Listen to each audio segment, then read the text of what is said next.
Good evening, and thank you all for being here. I'm Narek Martirosian with the Armenian Church Youth Organization. On behalf of the OC Armenian Genocide Memorial Committee, it is with deep gratitude and solemn purpose that we welcome you to the Orange County Armenian Genocide Commemoration. Tonight, we gather to honor the memory of the 1.5 million Armenians who were murdered in the Armenian Genocide of 1915 to 1923. We remember not only the lives lost, but also the culture, the families, and the communities shattered by that crime against humanity. We stand together to affirm the truth of our history, lift up our youth voices, and renew our commitment to justice, not only for Armenians, but for all peoples. We are especially honored to hold this year's commemoration in the newly completed Stambolian Family Assembly Hall. This evening's program brings together voices from across generations, clergy, students, elected leaders, and community organizations. We are privileged to hear from our keynote speaker, Miko, a tireless advocate for civil rights and a leading figure in the legal fight against anti-Armenian discrimination. And later tonight, we will share an important update on the Orange County Armenian Genocide Memorial, a project that will give our community a lasting public place for remembrance at the heart of Irvine's Great Park. Let this evening be a tribute not only to our ancestors, but to the resilience of the Armenian spirit and the promise of future generations. Thank you for being part of this commemoration. And now I would like to welcome Very Reverend Father Yeremia Abgaryan and Reverend Father Karekin and Bedourian for prayer.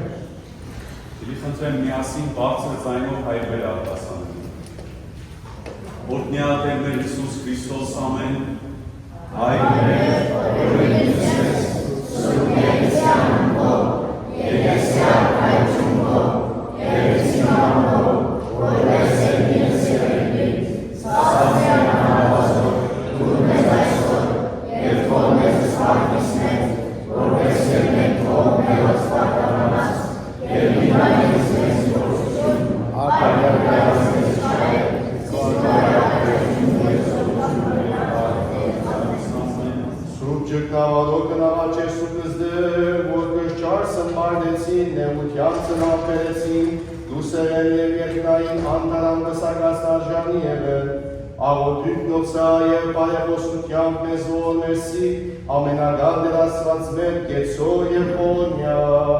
Գեցոտեր և օրմյա պսակից սրբոց Քրիստոս, որ պսակեսս սուրբս քո և աղնեսս կամս և դյուղացած քոս, և նայ սիրով և քաղցրությամբ հարարածս քո, լուր մեզ տեքնիցի սրբութենեքում մեր, բարեխոսությամբ սուրբ աստվածասնին և աղաչանով ամենայն սրբոց քոս, և սրբոց նահատակացն, որ կատարեցան հնդացս հայոց ցեղասպանության, վասն հավատով և վասն հայրենյաց, լուր մեզ Տեր և օրմյա, ներյա, քավյա և թողոսներս մեր, արժանավորյա գորությամբ հարավորել, ըստ քեզ ընդհոր և ընսրբո հոգվույթ, այժմ և միշտ և հավիտյանս հավիտենից, ամեն։ Lord have mercy, Lord have mercy, Lord have mercy.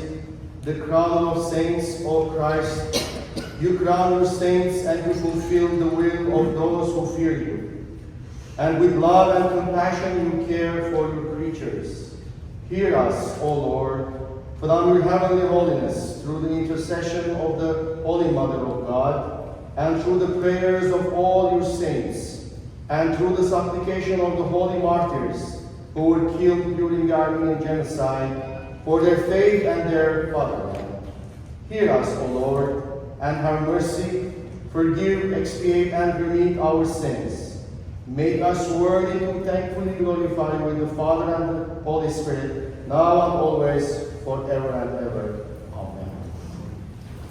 Please rise for the national anthems.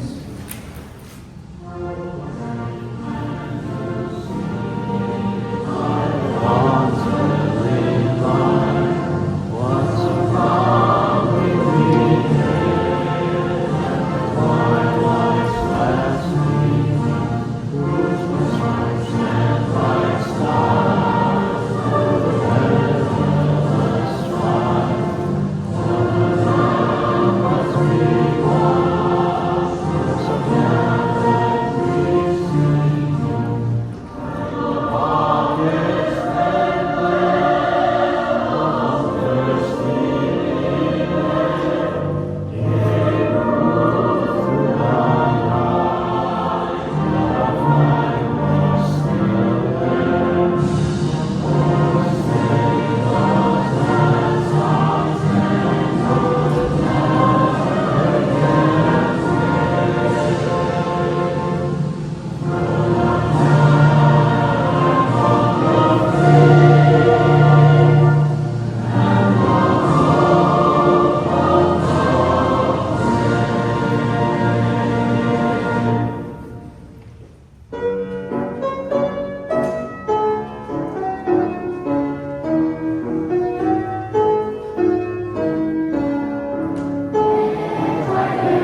evening, my name is Gregory Mikhanjian. I'm a born and raised Orange County Armenian.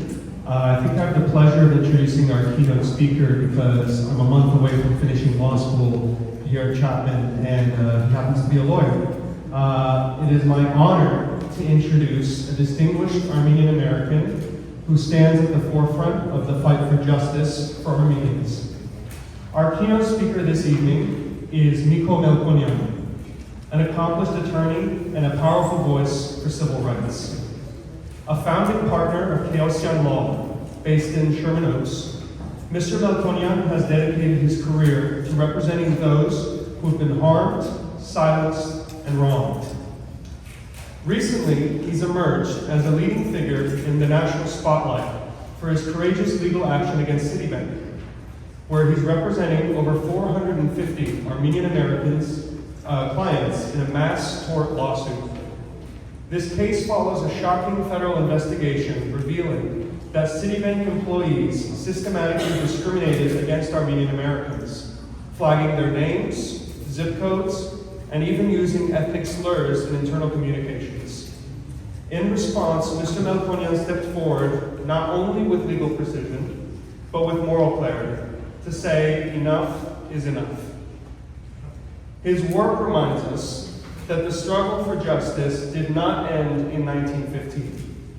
It continues today in courtrooms, classrooms, and communities all across America. As he has said, this is not a partisan issue. This is a question of right and wrong. Please join me in welcoming to the stage a proud son of our community and a tireless advocate for our people, Miko Melkonian.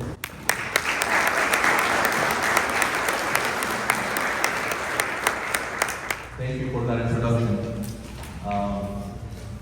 I am humbled for an April 24 event to be invited to Orange County to speak to you today. I am humbled by that introduction because given the state of our nation, given where we are as Armenians today and what we are experiencing, I do not deserve that introduction. Given the solemn reason that we are all gathered here today, I want to thank you for you being here. I thought about what to say to you today, what message I can give you. Certainly a day of remembrance, certainly 110 years have passed, but I was thinking about what is the message that I can give you today that gives the gravity of what our nation is going through today justice. And it's hard to inspire you or to be called here to give you words of wisdom or words of encouragement when sometimes a lot of us find it difficult to find that same encouragement and motivation and devotion inside ourselves. And the message I come to you with today is a message of hope. What is hope? And where I found that hope is in our history. So please indulge me. I'm going to share a small story with you, a little story with you, and try to imagine it with me, because it goes to the heart of what our people is going through. In 1914, in the township of Urfa, there was a young girl. Her name was Azni. Azni was married at 17, and soon after, early in 1915, she had a child. She named that child Yeremia. And Azni had a father and a mother, had a whole family, brothers and sisters. In 1915, they came to their home. They took her father and brother and husband. They killed them. And they put her on the death marches in Dezhniv. And Azni was carrying her newborn, Yeremia, and continued to march in the desert. And at a certain point, as dark as things were, herself, I've lost everything, I've lost my family, I have my baby, and I'm walking down the desert. And at a certain point, she realizes that her baby's not going to make it. And she puts Yeremia under a tree, and she continues to walk. And that story makes me think, what was a mother feeling at that exact moment when the only family she had left in the world was in her hands and she had to put it under a tree? What was she thinking? How dark she must have felt. She probably thought she was walking to her death as well. Well, Oznib survived. She made it to Syria. Oznib went on to have a new family. She had 4 children, 21 grandchildren, and 54 great-grandchildren. Oznib was my great-grandmother. This story is not unique to me, and the reason I'm sharing it with you is because you all have Oznib in your life, in your past. And it reminds me that we've seen dark days, we've seen darker days, and what our nation is going through today is not an impossible reality. It is something that we can overcome.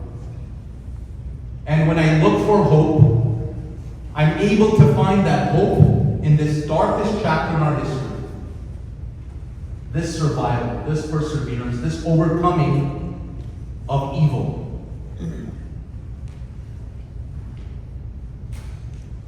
So I wanted to share that with you because the message that I want to give you, and I thought of just tossing this whole thing and just talking from my heart, but I do want to share a few things with you because I think it's important for us to have young Armenians here to hear this message and what we have to do as Armenians and the role we all have to play as Armenians. So with that, Arkeli Nerhaner, Kuireli Echbayner, and Gerneli Gerwiner, Sireli Hayranitsi. Today marks the 110th anniversary of the Armenian Genocide. And I stand before you speaking in English not because I choose it over Armenian, but because I am a product of what genocide attempted to do. I am the consequence of that crime. I am a descendant of survivors, shaped by exile, shaped by resilience, and shaped by the struggle to retain my Armenian identity in a world that every day pulls us apart to assimilate. Today our people are facing what seems to be insurmountable challenges. We lost Artsakh. Families were displaced, cut off from their roots. Young soldiers were martyred, taken from their mothers. Our enemies are tightening our borders around Armenia, chiseling every stone and earth, inch by inch, taking them away. And we have a government in Armenia which is blind at best to what is going on around them, complicit at worst with what the Turks and Azeris are doing, working their way towards the total destruction of our nation. Now we are gathered to remember the events that happened 110 years ago, when we cannot fathom the devastation that we experienced almost 2 years ago. How do we continue to believe in a cause when everything as we know it is ceasing to exist? I sometimes feel that I am drowning in darkness. Some of you may feel that today. And yet, like I said before, I dare you to hope. And I dare you to hope with me.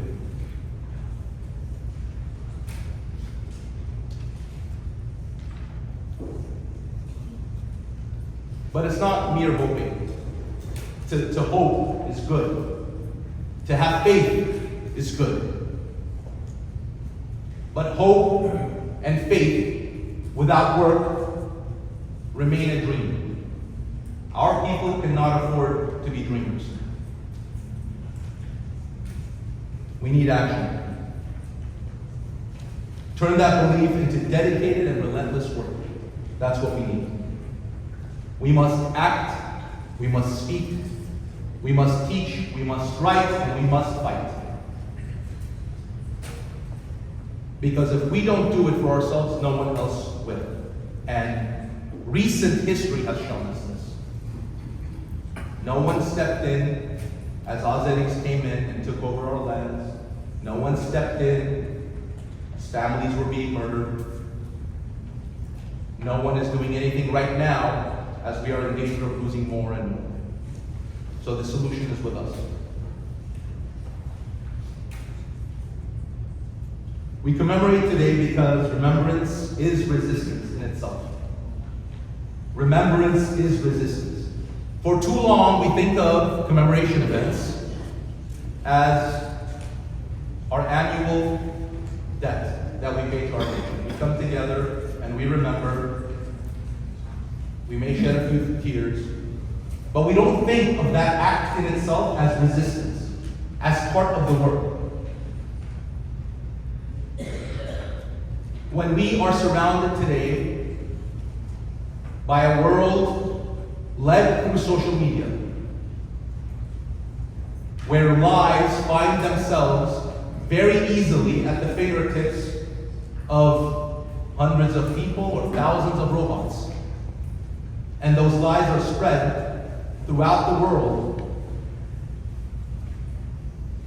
who's going to stand up for the truth?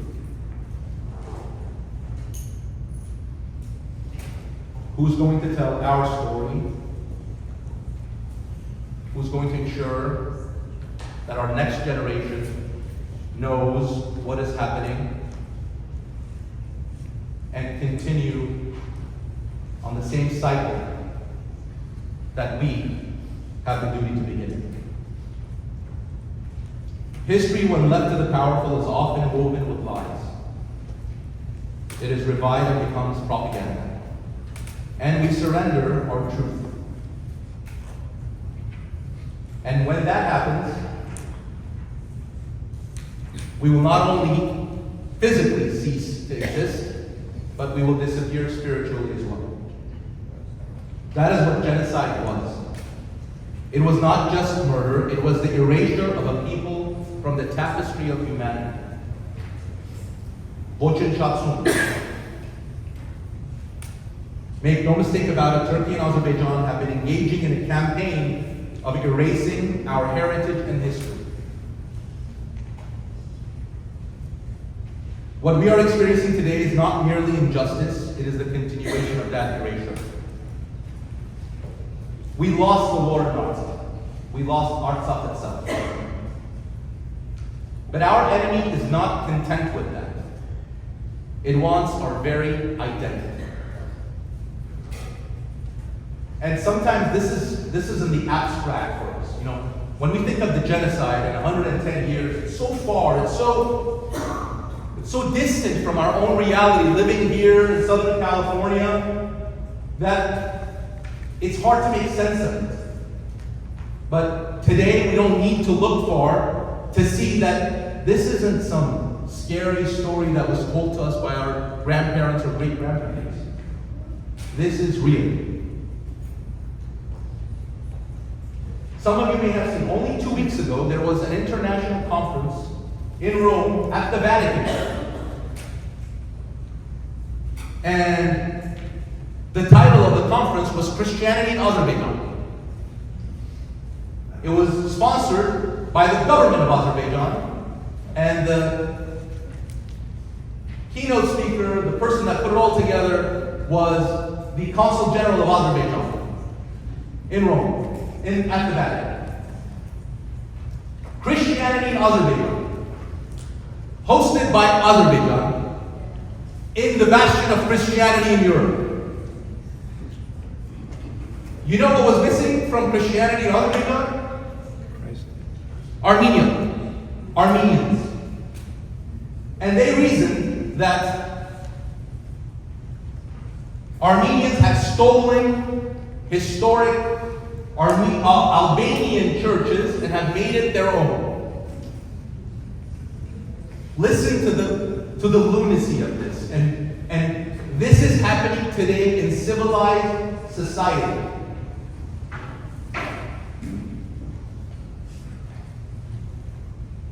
And we know when in fact Azerbaijan took over Artsakh, within a few weeks they tore down the churches, they removed the kumpets, the crosses, they removed any historical remnants of Armenia or Armenians in that region. It is an erasure. It's physically deleting a society. Names were changed. Ancient lands were reclassified. A few years back, the government of Turkey reclassified the genetic name of animals within the Anatolian region. And you're going to look at me and think, what is this guy talking about? I am dead serious. You can Google it and look it up. A few years ago, the government of Turkey changed the names of animals that had the genome name ending in Armenius, pointing to their historic region of where those animals have come from. This is a systematic plan. It's a systematic campaign, not 110 years ago. This is happening now. The worst in all of this is there are even demands to change the constitution of Armenia under the threat of violence. Could you imagine a foreign nation telling another nation, you change your constitution or we're going to come in and erase you?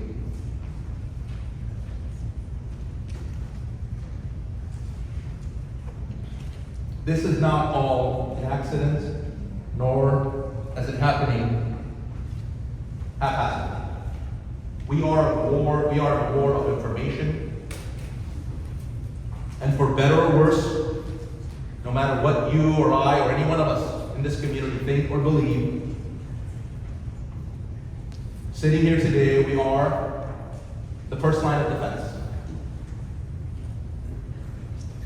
And we must make it clear to those who become complicit in this erasure that they will be called to account for their words, conduct, or inaction, whether they be Armenians or not. Yes, it is easier to look away, to build our lives, raise our families, and move on. But what kind of life is it if we forget who we are?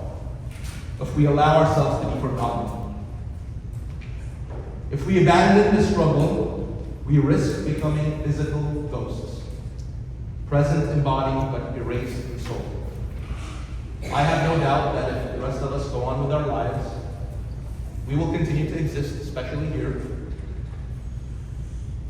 But a few generations from now, if we don't act, we may not have a homeland to call our own. And a few generations after that, we will be relegated to the ashes of history as a people that were Armenians. So we must know our history. We must tell our children the stories, our villages, our dialects, our customs, not in the abstract, but in the personal. Because genocide happened not to a people, but to us, to our people. And it is happening again in a new form.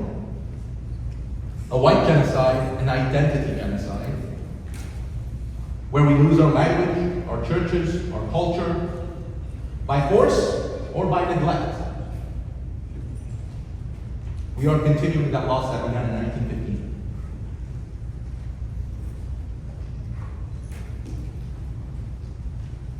We cannot forget what happened, what is happening now, nor can we forget about the thousands upon thousands of Artsakis. We cannot forget about our martyrs. We cannot forget about our prisoners that are held in Azerbaijan. our enemies trying to make them disappear. And if we don't speak for them, no one will.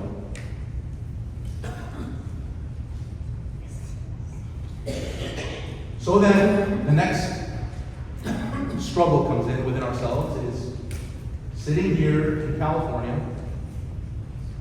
What is it that I can do? How can we fight against an army so powerful that it can erase us overnight? That could destroy our homeland. We are not powerless. What began as a battle of weapons is now a battle of hearts and minds. Between truth and lies, between justice and denial, between the memory of martyrs and the agenda of murderers. The battle of hearts and minds, that is something we can fight. That is something every one of us can find within ourselves. I ask you to hope, to dare to hope, to believe not in fantasy, but in the long, hard work of justice. I spoke of duty earlier. We live in one of the strongest and richest countries in the world. We have a voice, and we cannot be afraid to use it. As Armenian Americans, we have rights. We can exercise and yell out our demands. For our struggle is no longer rooted in history. It is real, it is now, and it is a battle for our very existence. And the demands sometimes seem simple, yet distant in their greatness. You know, we say sanctions against Azerbaijan, the return of Artsakh, the release of Armenian prisoners. A few days ago, I was sitting at a table where these topics came up, and an older man that was sitting at the table said something along the lines of,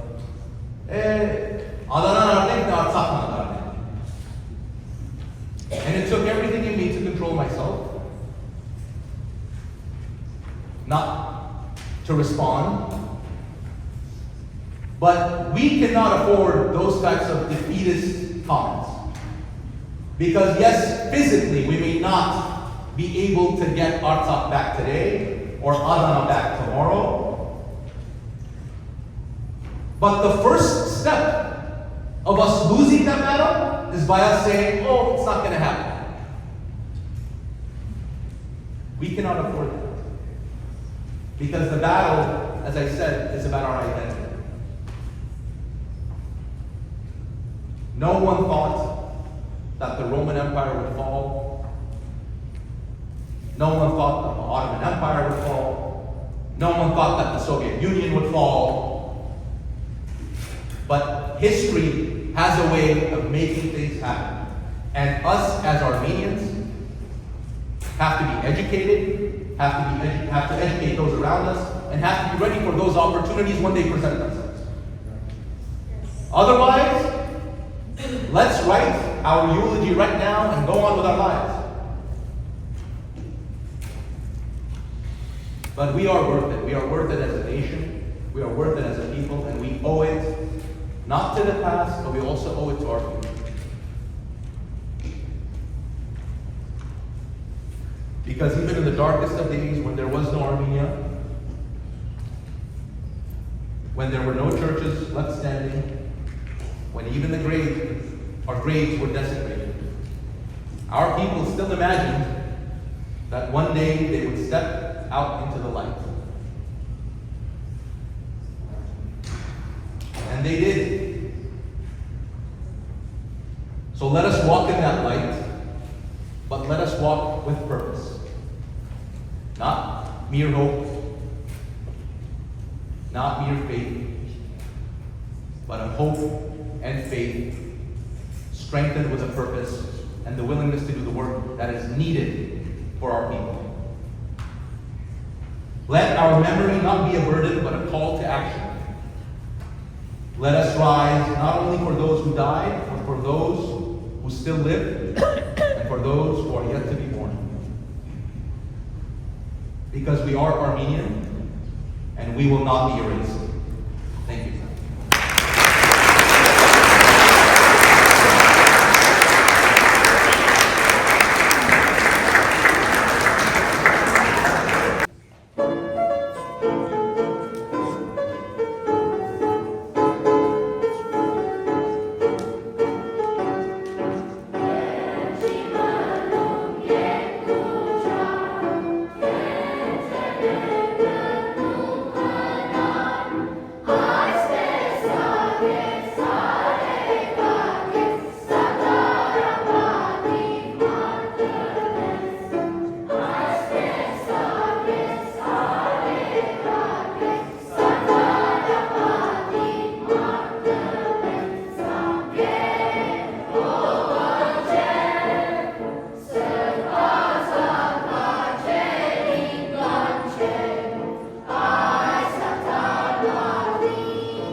you for the AGBU and AR Junior song. And now I'd like to introduce our Guiragos Minassian school songs.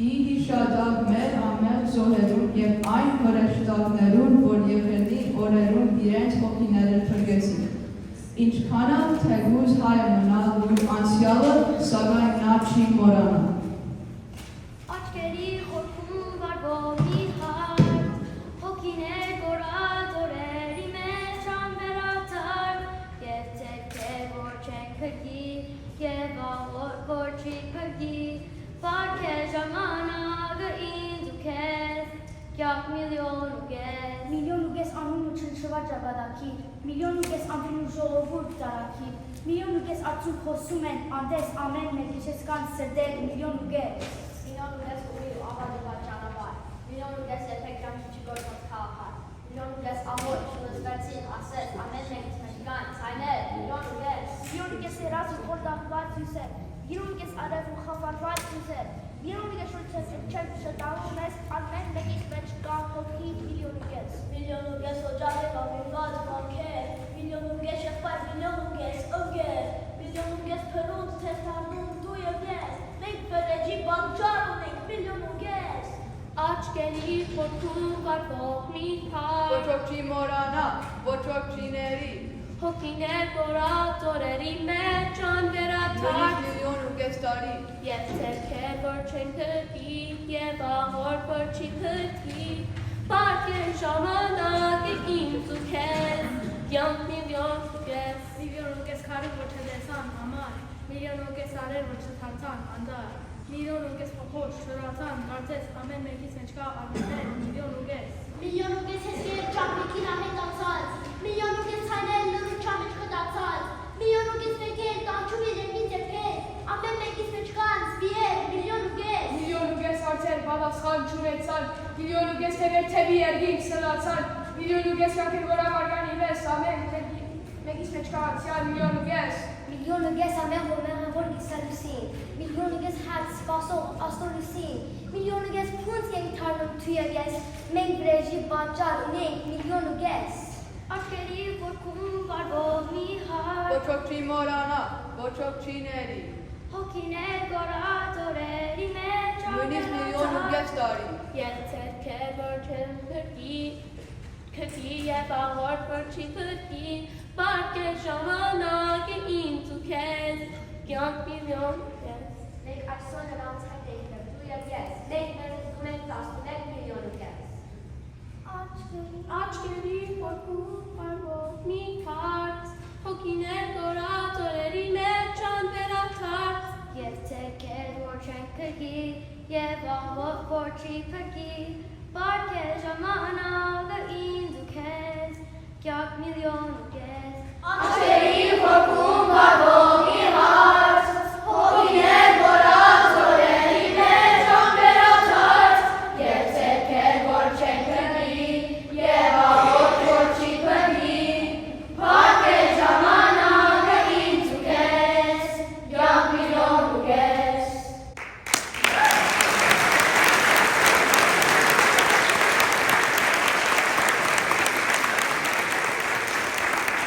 Amenai Tserdov, Hovanes Shiraz.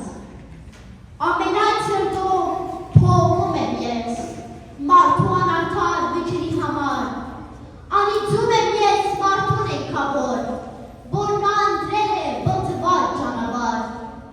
Adume Mokbo, Orekne Şat Şat, Bortan Ratere Martgans Kuseri.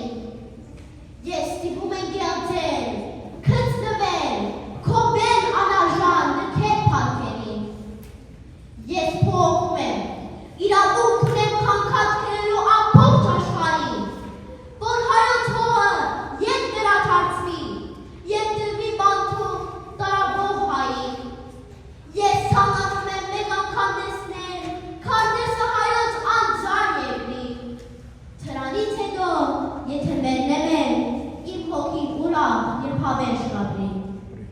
İmçü hayo Bantuk Ditsumo, Aysur Taparum Ampok Aşharum, Odarit Hoğum Giyat Vaz Udançvaz, Herum Hisusum Gam Anavadum. İnçe Nagortser Futanım Giziç, Gamhınt Gastarum Herum Heramor.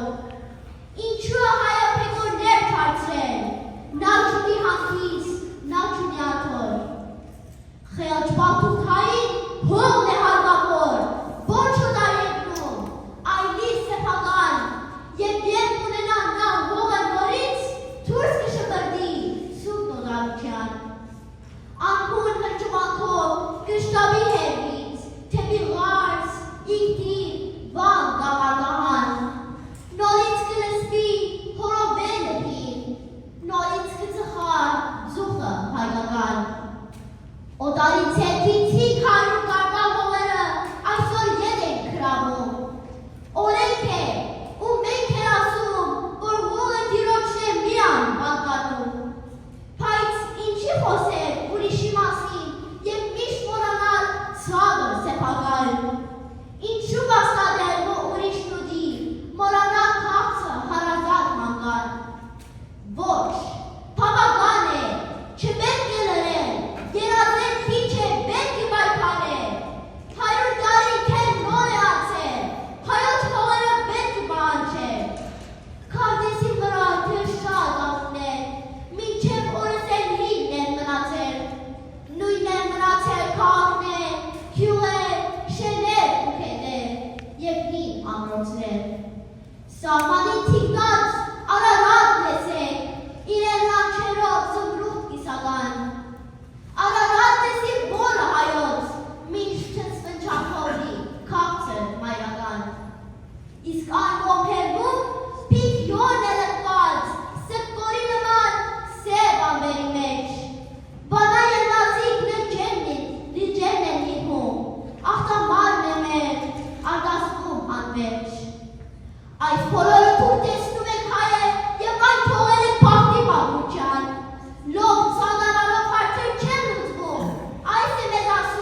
ողը հայտանան։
Անոնց մեր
պատմական հողից տեղահանվեցին, ախր պիս թուրքը շատ էր ու զոր էր։ Զորյան թուրքի մտրակը սովում, անոք իշնում էր տանջված դեպքերին, նենք հարվածներով այրան մեջ թաղում, բրնի վտարվող արմեն հայերին։ Ուսահատված մարդիկ բյուր հազարավոր բրնի պահի դրոշմը անույս աշկերում, քարում են կյանքի վերջին ճիքերով, նենք ճակատագի դժող փակումով։ Սովից մահացան, սրից կուծվեցին, բրնաբարվեցին ու խոշտանգվեցին, շակալի ու գայլի կերակով դարձան, մինորը կորան առանց գերեզման։ Մարդկության առջև լուրջ հարց է դրված, Թուրքիայի դակես սպանդի դիմաց, եթե պատժվի իսար կամքերի, հարությանը նոր աղետ կբերի։ Ձեռնակաբեր սրտում հայերի, սրբատեղն ես համայն հայերի, մարդկանցով ծաղկով միշտ վերցուն ես դու, չնայես տխուր, բայց հույսով ես դու։ 110 տարի անցիկ սևորից, բարկարկելու ենք նորից ու նորից, Հայի արյունը դուք չեք մարսելու, համայն աշխարհն է դատապարտելու։ 110 տարի է ինչ ազգը հայոց ամենուր թավով իր սուքն է սուքում։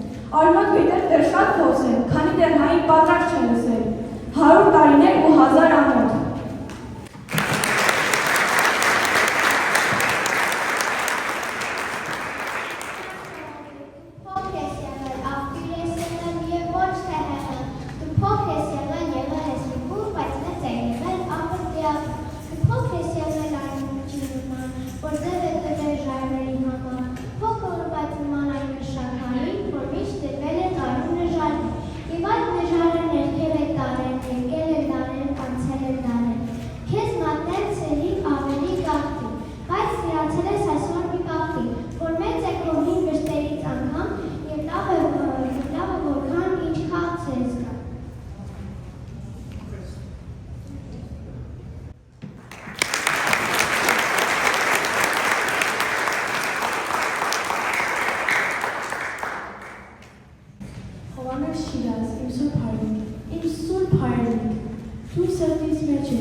And now please welcome Aghryan for his AGBU and ACYO address.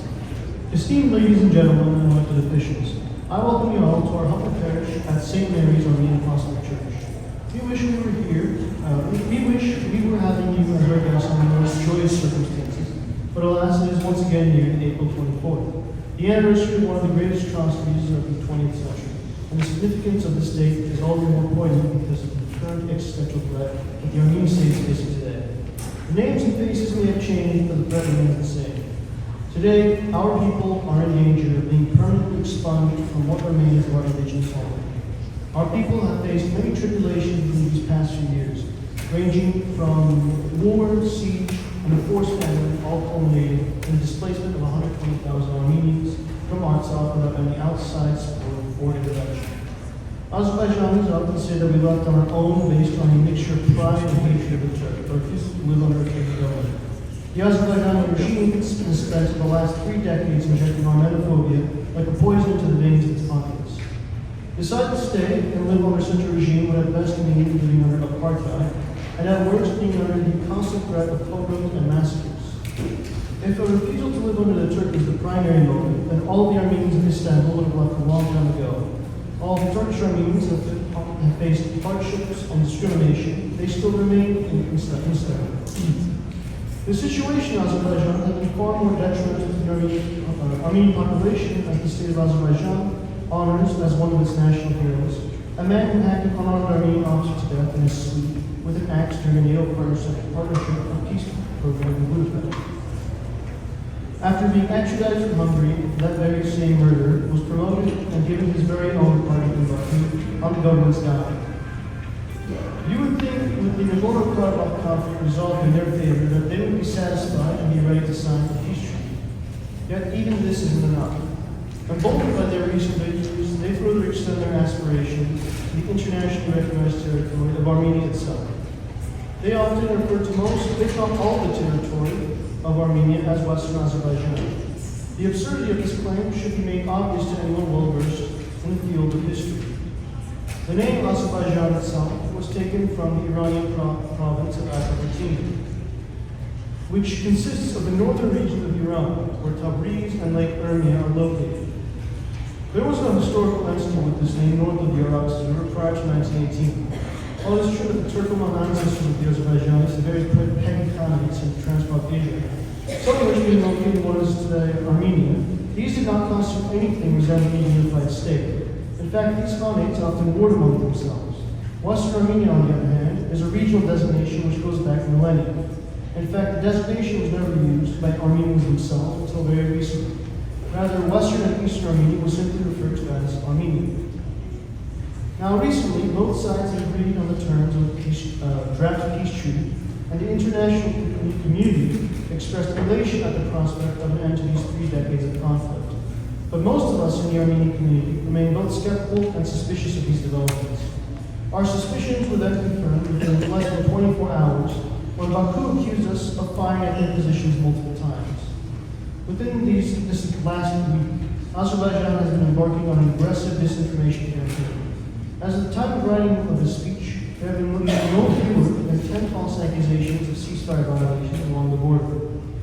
The European monitoring mission on the Armenian side has been watching the situation carefully and has confirmed that there were no confrontation actions on the Armenian side of the border. These accusations are made whole cloth, complete fabrications. These false accusations are the latest attempt by Azerbaijan to derail the peace process. They come with a whole line of other bad faith tactics designed to reignite conflict and justify the invasion and seizure of more Armenian land. Despite agreeing on all the points of the draft peace treaty, Azerbaijan refuses to sign the document and continuously piles on even more demand towards the Armenian government. Previously, the primary demand was the opening of an extraterritorial corridor in southern Armenia, which would allow Azerbaijan to have an unbroken transport connection to its export. This demand was based on the 2020 ceasefire, which stipulated unrestricted access to transportation between the republics with the aid of Russian peacekeepers. This agreement was contingent on Armenia having unrestricted access to Artsakh via the Lachian corridor. With the fall of Artsakh, this agreement is now null and void, and Azerbaijan is demanding even more. In addition to the so-called Zangezur corridor, Baku has demanded the following: an immediate change to Armenia's constitution based on the claims that it contains territorial claims to the internationally recognized territory of Azerbaijan, that Armenia immediately cease rebuilding its military, cancel any arms agreements it has with France, India, and other parties, send back the weapons it has already purchased, and dismantle all military infrastructure along its border with Azerbaijan. placing unreasonable demands on Armenia that it knows will be unacceptable in order to justify continued conflict. Or hopes will put in support that Armenia will eventually be forced to cave to the demands. We are witnessing an attempt to end Armenian statehood. We call upon you, our elected city and state representatives, to rally support of Congress, the President's cabinet, and President Trump himself, to pressure Azerbaijan to cease its hostilities and sign a binding peace treaty that is mutually beneficial to both sides. We trust in your commitment to justice and for those of you who are the people of faith. We urge you to help us preserve one of the last bastions of Christendom in the years. Thank you for your time.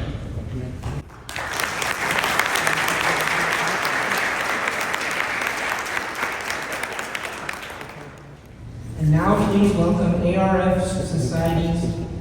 And now please welcome ARF Saturday School students for their poems.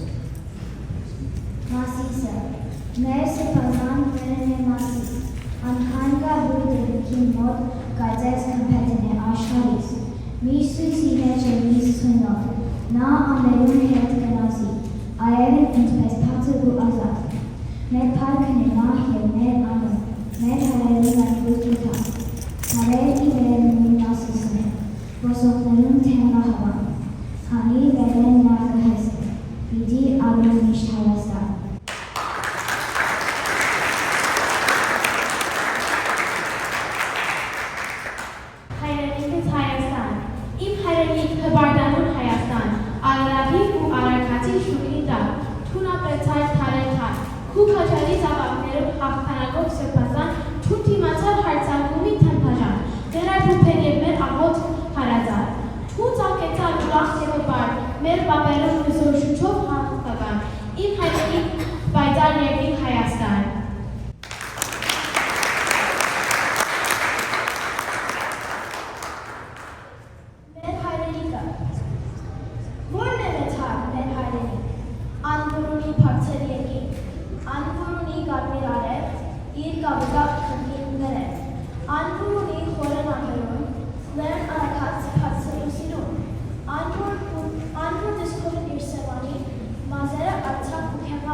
It's with great pleasure that I introduce the next speaker to deliver the AYF address, my good friend for about 15 years now, Kevork Madenlian.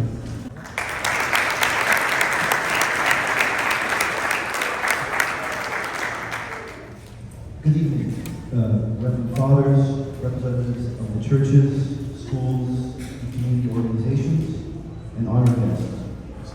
Thank you all for being here. Your presence here tonight reflects something deeper than tradition. It reflects a shared understanding that history does not stay in the past. It continues to shape who we are, how we live, and what we are called to do. 110 years ago, the Ottoman Empire began the organized destruction of the Armenian people. Over 1.5 million lives were taken. Communities that had existed for centuries were dismantled with intention and force. That violence was not just physical. It was an effort to remove a people from memory. Yet despite that attempt, we are gathered here, still connected to the history that so many have tried to erase, that some to this day still attempt to do so. 120,000 Armenians were forced from their homes almost 2 years ago. The people of Artsakh, many of whom who have already endured decades of conflict, were left with nothing. No security, no protection, and no guarantee to return to their homes. Entire towns were empty. Cemeteries, churches, and schools now stand abandoned. And once again, the world refused to call this what it was: ethnic cleansing, genocide. And so today, we honor more than the past. We reflect on what it means to live in a time where history is repeating itself, not as metaphor, but as a fact. For the first time in history, 0 Armenians live in exile. And it doesn't end there. Even today, currently, dozens of Armenian prisoners of war are being held illegally in Azerbaijani prisons and being given sham trials. Yet despite all of this, Artsakh remains alive. And Artsakh is waiting for our people to return. As long as we, as Armenians, continue to unite and answer to this higher calling, then our fiery resolve can't be extinguished. And justice for our people, our culture, our history, our identity will become a reality. And let us not forget that we do not face these responsibilities alone. We have each other, we have our community centers, we have churches, we have schools, we have knowledge, and most importantly, we have the ability to act.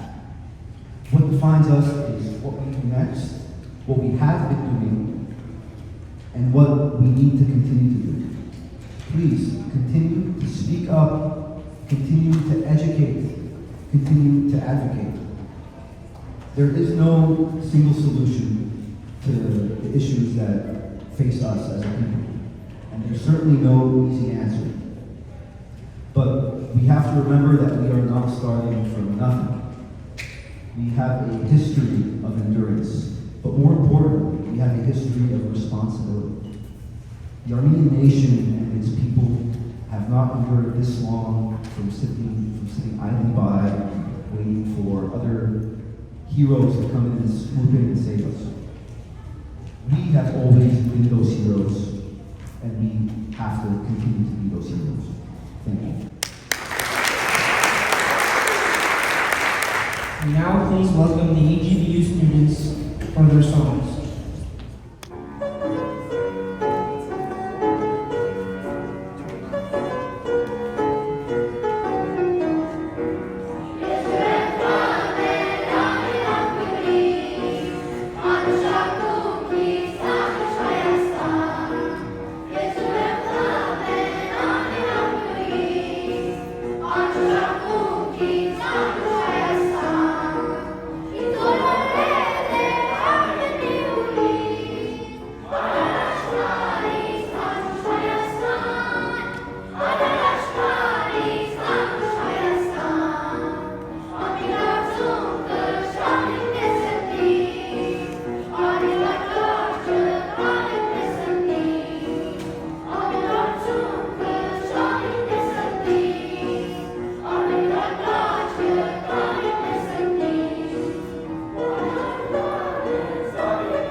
And now, I would like to acknowledge representatives from elected officials' offices present with us today.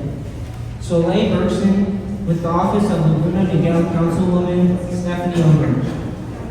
Robbie Labounty, with the office of Orange County Supervisor Katrina Foley. and Michael II with Cotty Petrie's Norris's office. Next, I would like to welcome South Orange County Community College trustee Tim Jamal to the podium. Thank you very much for inviting me here today. Thanks to the ANC Western Region for organizing this.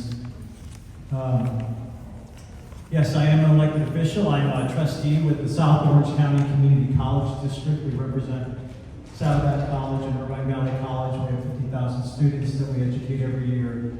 And I'm proud that our district every year has condemned the massacres that we all know occurred at the end of the Ottoman Empire, and have also condemned what's still happening in Armenia and Artsakh.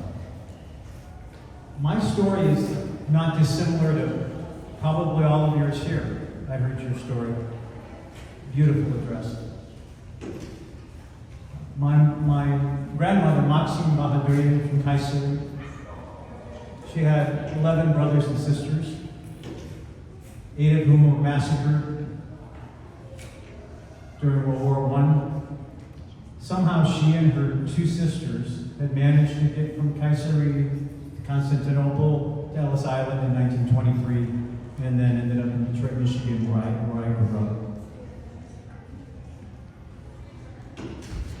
I am an elected official, but I've also spent 35 years working in political advocacy, public policy work on behalf of Armenians, Artsakh, non-Armenian issues. What struck me, and by the way, one of the highlights of my life in 1995, I don't know how many people here know Frank Pallone. Not many. Okay. So Congressman Frank Pallone is the founding chairman of the Congressional Caucus on Armenian Issues in Washington, D.C. He's still a member of Congress there. In 1995, Frank Pallone and I and his wife traveled together to Artsakh. This is 1995, right after the war we had won, after the ceasefire. And he delivered an address in the Artsakh Parliament in Stepanakert, and he declared his support for, we didn't call it Artsakh then, but he declared his support for Nagorno-Karabakh's independence. And I think one of the mistakes that has occurred over the years, catastrophic, many of them, was not recognizing Artsakh. Not doing that has caused catastrophic consequences. But the other thing, and I've been to Artsakh many times. I'm sure some of you have been there. Last time I was there in June of 2019. And when you go to Artsakh, you feel liberation. You feel freedom. You feel that they've broken from the change of decades of repression from Soviet Azerbaijan, then Soviet Union, of course the modern conflict that broke out, and then Azerbaijan itself, which was never an independent state until 1990. But what really struck me in September of 2020 was not that there was the military conflict. It didn't surprise me that Azerbaijan lost that conflict. And they did so with their big brother's help. Of course, they would never do it alone. They called on their big brother, Turkey, to help them. They recruited jihadist mercenaries to go to Artsakh, not only to kill Armenians, which they did, but to boast about it, and gloat about it, and post it on social media, so that the whole world could see what happened. But what really, I think we knew where that was, most of us, where that was going to conclude militarily. You have the second largest army in NATO taking on Hayastan and the forces from Artsakh. But what really struck me was how far we had fallen behind diplomatically, politically. The public relations war has been a disaster, and it was horrible during the 2020 war. You would think the New York Times and Washington Post were writing for Baku. Right? You remember that? You still do. So, I and a few people, we formed an organization called Global Arm, and then a sister organization called Center for Truth and Justice formed a couple of years ago. And I see the American flag and the Armenian flag, because I'm tired of losing. We all are. And so what we've done is we've taken a page out of the tactics, frankly, of the Azeris and the Turks, and we've hired professional lobbyists that they used. Not that they used. We hired other professional lobbyists that were well connected and could help change the narrative, which they changed. Armenia was considered the aggressor in 2020 by many people. And you'd be surprised, some of people, even when we thought, who are our friends in Congress, felt that way. So we had to change the narrative. And I agree with your address that we have an opportunity to do that. And I can tell you, and I know people go to Washington, D.C., I go back and forth with my organization I'm involved with Global Arm. It's changed. Yes, ACYO has been lost for now. Yes, they detained heinously political prisoners. They tortured them. These trials they're a sham. We know that. I went to Yeremia last year. How many people have been to Yeremia in the last couple of years? You see the Azeri flag on our territory? Yeah, it's there.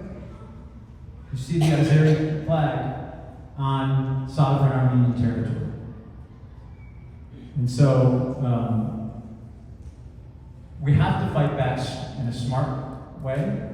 And I can say, as of today, the narrative has changed, albeit with the ethnic cleansing and genocide of ACYO. That's a hell of a consequence to change the narrative. But because now we are the victims, even though we were always a victim, but now we're the victims in everyone's eyes, the world they understand who the aggressor is. They understand this tin pot low-life dictator, Ilham Aliyev, has no credibility. And so, I wanted to read something. I know there's younger children in the room, but the group I mentioned, Center for Truth and Justice, has taken testimonies of POWs that have returned from Azerbaijan who've been tortured, who've been abused. And then last September, there was a hearing before the Tom Lantos Human Rights Commission. It's a congressional committee in Congress. And it provided an opportunity to bring a voice to the victims. Victims not only in ACYO, but the victims in Armenia. And I just want to read from it, a part of the testimony from the Center for Truth and Justice. And I was really grateful to help put it together a little bit. They did most of the work. And I'm just going to quote from it.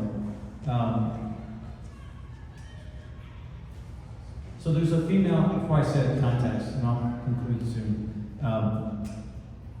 There was a female soldier who was killed and murdered by the Azeri soldiers. So this was in September of 2022 when Azerbaijan attacked Armenia. Azerbaijan has attacked 3 times in 5 years. They attacked in 2020, ACYO and Armenia. They attacked in 2022, Armenia, and then of course they committed the final ethnic cleansing and genocide in September of 2020. So let me read in part to know who we're dealing with. This is part of their congressional testimony about Aghryan, the Armenian female soldier. And I quote, "The footage showed that Aghryan was filmed after she was captured, tortured, and mutilated by the Azerbaijani military forces. They filmed the entire violent incident and posted it on social media for 5 consecutive days. The video shows Guiragos' body stripped naked, her chest exposed, where the name of the Azerbaijani brigade is written, her eyes gouged and replaced with stones, her legs cut off, her ears cut off, and her severed fingers shoved in her mouth as an Azerbaijani soldier kicks her mutilated body. Guiragos had 4 children at the time of her murder. So, let's ask Neville Chamberlain how appeasement went for them. Didn't go so well. And so, everyone here, whether you join, what I tell people is this. You're all talented. We're all passionate. Join to do something that contributes to strengthening the homeland. And there, whether it's political on my end, or whether it's you're a scientist or in business, law, do something.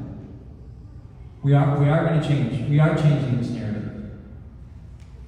We're not going to let this preposterous Western Azerbaijan nonsense. That's not going to happen. They're trying to make it happen, and they're still shelling Armenia today. So, I thank you for the fact that you're here. Means how much you care. And I'll just conclude by saying this. I was interviewed on a national television program last week, and then they asked me, the anchor asked me, well, you know, why didn't prior administrations, in this case the Biden administration, frankly, why didn't they do something about what happened in Armenia? So there was a scene in September of 2023 after the Azeris launched another large-scale military assault on Artsakh. And we know what happened. The forced deportation of 120,000 Artsakhs. And they're streaming across the border. And at the time, USAID, which doesn't exist much anymore, but at the time, the administrator of U.S. Agency for International Development, Samantha Power, who some of you may know, Samantha Power wrote a book saying we must tell the truth, even if it means bucking geopolitical consequences. She said we need moral courage to tell the truth. She was at the border watching Armenians from Artsakh literally with the clothes on their back, terrified, streaming across the border from Artsakh into Armenia. And a reporter from Politico said to her, Ms. Power, you wrote the book on ethnic cleansing. You wrote the book on how important it is to tell the truth in the face of aggression. Isn't this ethnic cleansing? And she remained silent. And so, never remain silent. We have an opportunity to change this narrative, and I think we will. Thank you.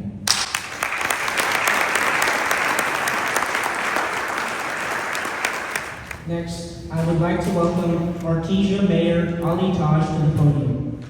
Good evening, ladies and gentlemen, dear friends, esteemed community leaders and fellow Armenian community leaders for especially Orange County. My name is Ali Taj. I serve in the great city of Martirosian as mayor, and I'm extremely honored to be here to support my Armenian brothers and sisters.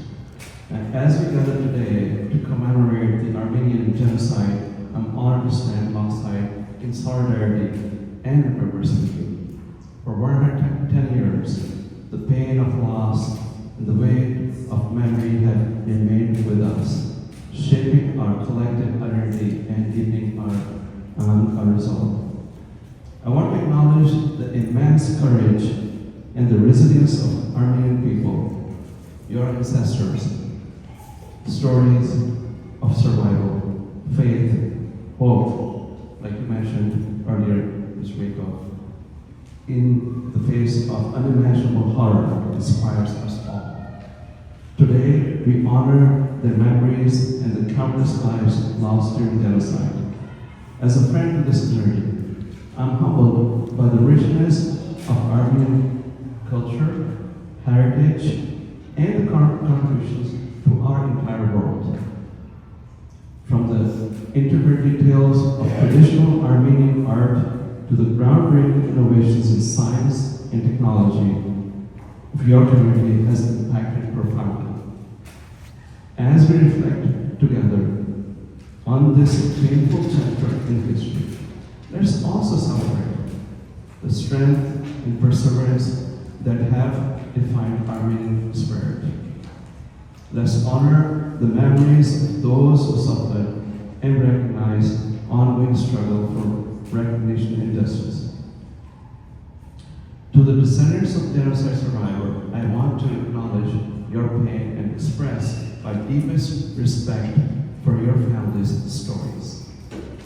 Your resilience, determination, persevere, your heritage are testament to the Armenian people, which is unbreakable spirit. Let's continue to stand together, advocate for justice, education, and recognition. Let's ensure that the future generation understand the importance of human rights, dignity, and compassion. May the memory of Armenian genocide inspire us to build a better world where we love and celebrate love, empathy, and understanding of triumph over hatred and division. Thank you all so very much for having me here today.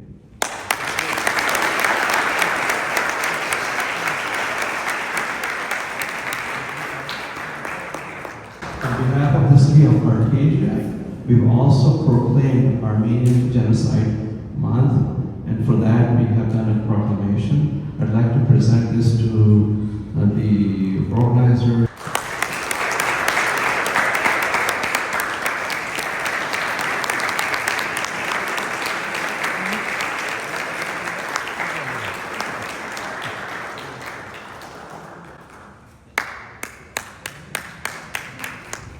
Next, I would like to welcome Aghryan Council Member Martirosian to the podium.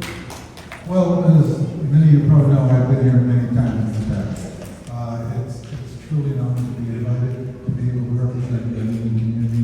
And though the last name is Simonov, it should have been Simon, but some guy outside didn't know how to spell it. So, but I'm proud to say that the Armenian tradition continues within my family.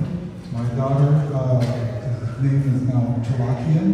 My grandkids were baptized here at St. Mary's. So it continues. Miko, your story is similar to my story. But it wasn't my great-grandmother, it was my grandmother. At 11 years old, marched to the desert and left in the desert.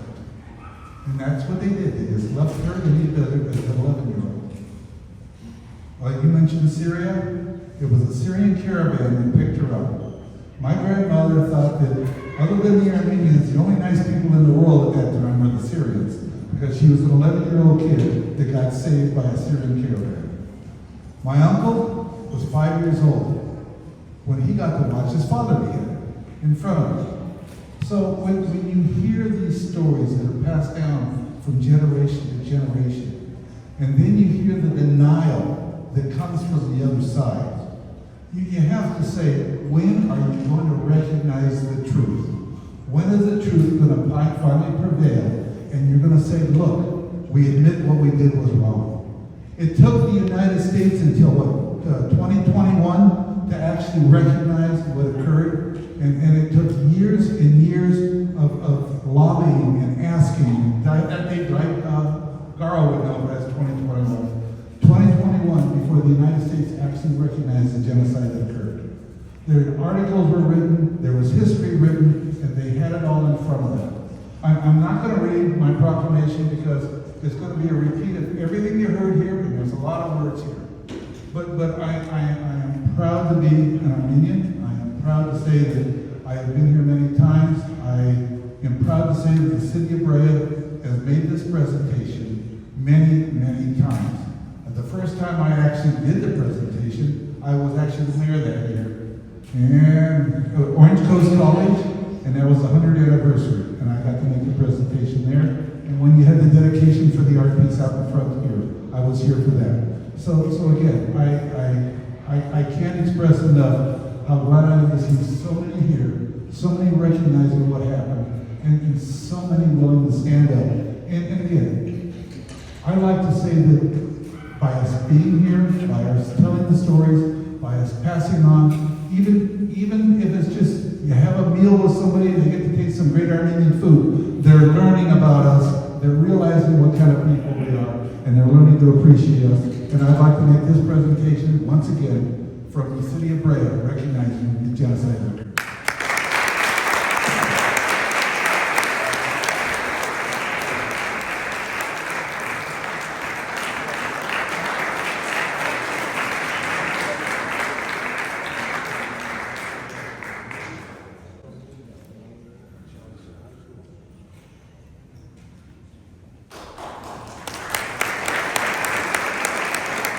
And now, please welcome Dr. Kevork Abazajian, Chair of the OC Armenian Genocide Memorial Committee, followed by a closing prayer. Thank you all for being here. Thank you, my brothers and Knights of Armenia, for being here, and all my brothers and sisters across the Armenian community and our supporters. I'm Dr. Kevork Abazajian. I'm a professor at UC Irvine, and I serve as a chair of the Sustainability Commission at the City of Irvine. And, we had one of the worst incidents of anti-Armenian hatred and the promotion of Armenian genocide deniers right in the heart of Orange County in Irvine 3 years ago. And, there's, out of this kind of strife and negativity, a lot of positivity has come though.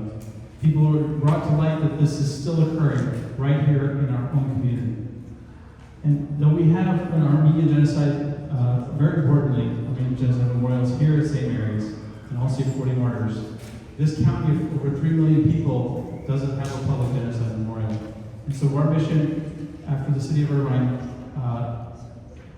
acknowledged its problems has been to get a public memorial right in the heart of the city, in the heart of the park, in the Great Park in Irvine. It's been a 3-year process. It started in 2022. We went through 5 steps with the city council and with the Great Park Board. And the last step, being the most significant, a schematic design was presented and a budget. And that was approved in October of last year. This year, we've formed the nonprofit, the Orange County Armenian Genocide Memorial Committee, to finalize that schematic design, choose a sculptor by this summer, and start the process for the artistic design and implementation of the project. That's going to take until the Heart of the Park opens, and that's scheduled for 2028. And to get a good sculpture, though, also takes that time scale, so it actually works out quite well. So I just wanted to give you an update as to the progress. April 5th, we got notice from the IRS that we are officially nonprofit, and so we are raising funds for this, and appreciate all the support from the community that we've gotten. Thank you so much.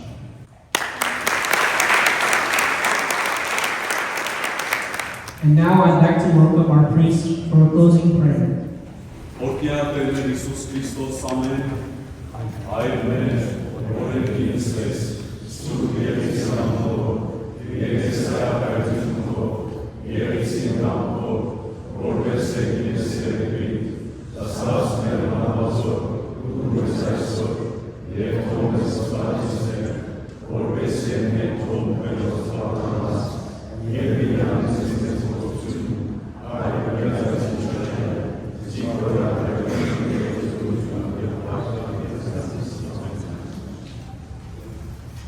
Օրհնյալ Տեր, շնորհացու փոխույթ